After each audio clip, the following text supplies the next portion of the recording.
Hey everybody, this is Perch. I hate the news coverage in comics, and I know a lot of people do, and it's because it's kind of settled into the worst of all worlds. For a while there, news coverage in comics was seemingly kind of an excuse to get free comics. I mean, that's bluntly, the writers were often paid in comps, and so they were always terrified to say anything that might be objectionable. But news and journalism is going to do that. It should dig for stories. It should not take what the companies just are pumping out as fact and actually research and try and figure out what's going on. But if you're dependent, or your business model is all about getting free copies from companies, then are you really going to go aggressively at them?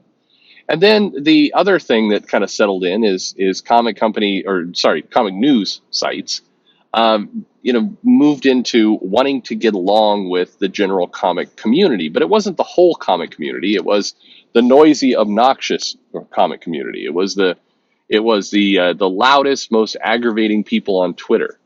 And a lot of it, I suspect, if I'm just being honest about it, is that people who have skills in journalism or writing or marketing or whatever it happened to be, they went off and found real jobs. And the people who were, weird, socially inept, unable to actually, hold things together, they migrated to Twitter, hung out with a bunch of losers, and that's your state of comic journalism. So, sorry, that's way too harsh. There's also people who are in it because they're passionate about it, but there is also a bunch of losers. I mean, just I've met some of these people, and it's like, oh wow, okay, you're a lot.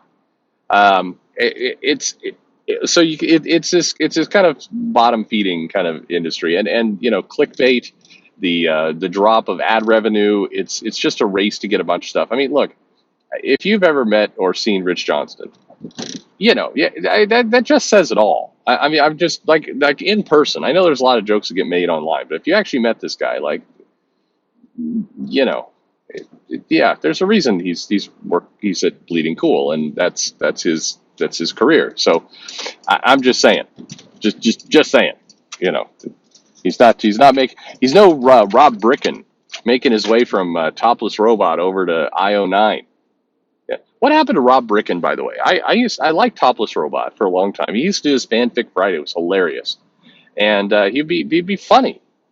Like, I mean, he'd be reasonably funny. And then he went over to IO9, and Jesus, just miserable content. And he started like retroactively attacking his own stuff. Like, he tried to do the fan fiction thing over in over on IO9, and then some people objected because it was I don't remember, sexist or cruel to fan fiction writers, or there's somebody got their feelings hurt on Tumblr. And Bricken's like, oh, you're right. After heavy reflection, this is not the kind of contest. Like, oh God, you pussy. I mean, sorry. I'm not sorry, actually. And they don't contact these people. Contact that guy. He sucks. What happened to you, man? Don't harass these people. But no, don't harass these people. No. That clip's going to be used out of context to strike down my channel someday, and then I'll be free. Anyway, so here's some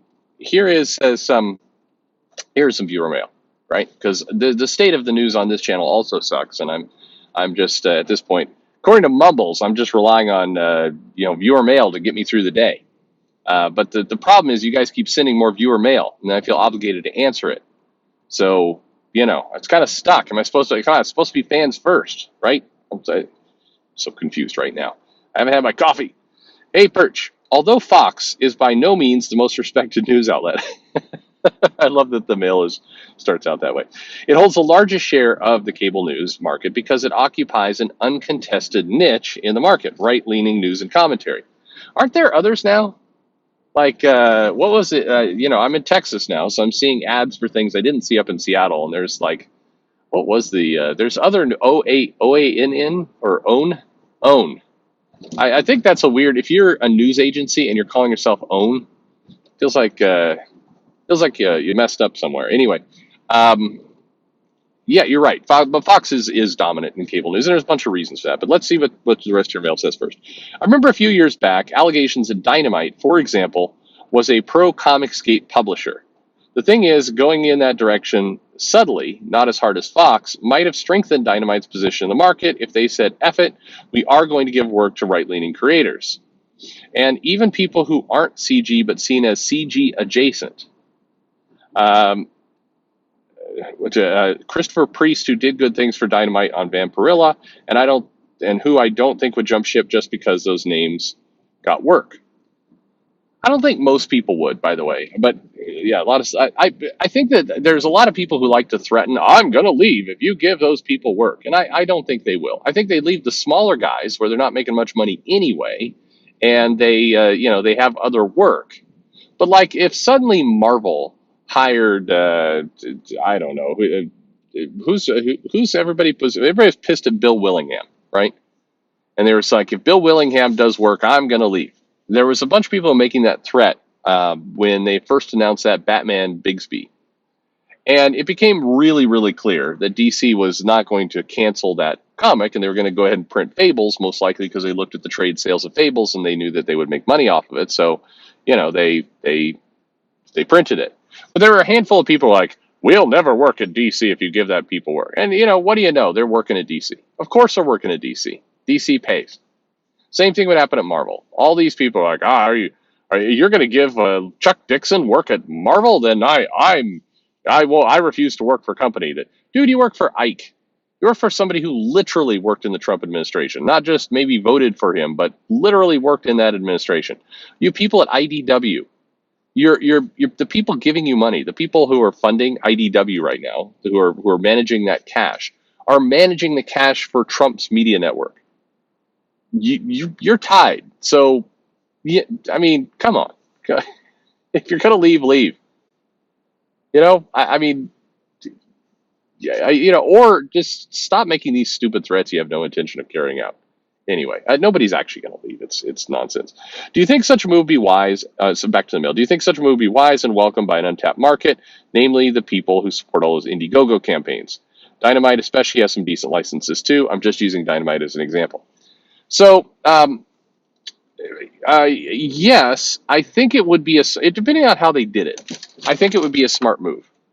The how they did it's really important. So I think that as we've seen, and by the way, there's a lot of memory holding of what Fox is, and a lot of people view Fox through the lens of what CNN and others have said about Fox. But when Fox was started and Fox was gaining momentum, they were absolutely right-leaning. But Fox was not running around there bragging about being right-leaning, and they weren't pushing on that. And when I say pushing on that, they weren't marketing themselves that way. They had the fair and balanced thing and everything else. And even though, it was clear, a lot of the commentators, Bill O'Reilly was definitely right leaning, it wasn't all in on, like, he wasn't up there like with a Trump pin on going to rally. Like there wasn't Trump obviously back then, but I'm not saying it was subtle. It was different. And the difference matters, a lot.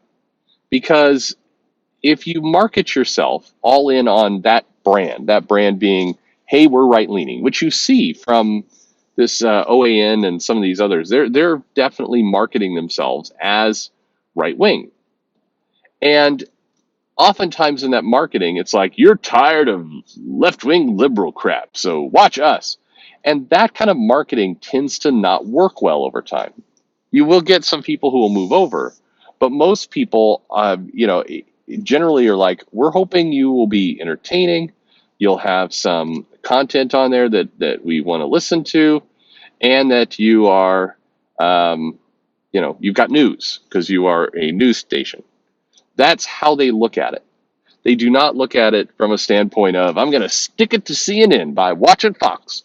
I'm sure there are some people who think that way now, but it's not enough to gain an audience. So if Dynamite did something along the lines of, hey, we've got some content from some creators who aren't getting work other places, and you've been missing these people, so now you get to see them. That can work. But if they market as, SJW bullshit Marvel comics. You hate them, and so do we. So buy our comics. That's going to get a small group, but not a sustainable group. You mentioned, could it get the Indiegogo group of people? The total volume of Indiegogo buyers would not be enough to keep a company alive. It's not by the numbers. If you so that's just the challenge. You would have to get a crossover mainstream audience in order to pull in that audience. So I think it's again, I think it's smart to do this. I think that you would be wise if you were a big company to investigate finding your own niche. And I think whether it's news, which is kind of where I start out with, or the comic publisher itself, I think that there's a massive underserved audience because a lot of the comic publishers, forget about social ideology, they're all largely doing the same thing. That's, to me, the real problem. The comic type, the genre, everything else is very, very similar. In comics, there is not a heavy drive to do different, be different. It's more like, hey, that one company's doing this thing. All the rest of, let's all the rest of you do the same thing. That's the challenge we have right now with a lot of comics. It's weirdly enough, in a creative industry, it's often very uncreative. So if you want to see, I still think, the world is completely open for a small publisher to come in and say, yeah, here's some content that's going to be, not catered to, not hammered over the head with, of that you're not getting elsewhere. And here's some creators you're not getting elsewhere. And here's where it is. There would be the firestorm. People would show up like, here, it's a hate group. It's a hate group. But now is probably a perfect time to pull something like that, because everything has been a hate group. So many, like YouTube channels have been a hate group, parts of Twitter have been a hate group, NFTs, Kickstarter, freaking everything has been a hate group at this point. If a small company throws its hat in the ring and says, yeah, we're going to, we think there's money here, we're going to appeal to this audience, we're not, the way to market and do it is to say, we believe in fairness. And so we want to give these people a voice. We do not agree with them politically, but we know that there's an audience that wants to buy comics with these people, and we want to be able to put those comics out into the world. And so you can buy them here. That's the way you do it. And you just put out the comics, and you let the usual suspects of lunatics scream and try and deplatform and hate group and all the rest. But they're doing that every other day. It's worn thin. It's not sticking. And so it's the right time to pull it, to try it, to go in and say, you know what, we're going to do it, and we're going to believe that you're distracted by Kickstarter and 18 other groups that are doing the exact same thing. You hate Indiegogo, you hate Kickstarter, you hate NFTs, you hate Twitter, you hate parts of Facebook because they're helping the Russians, and you hate Trump is coming back, so are angry with him. I mean, get your stuff ready, and then right about September, right before the midterms, just launch your company, and you will avoid definitely some people, and you'll get some people like Tamara Bonvillain. I'll never work for that company. Fine, it's fine. Just try it.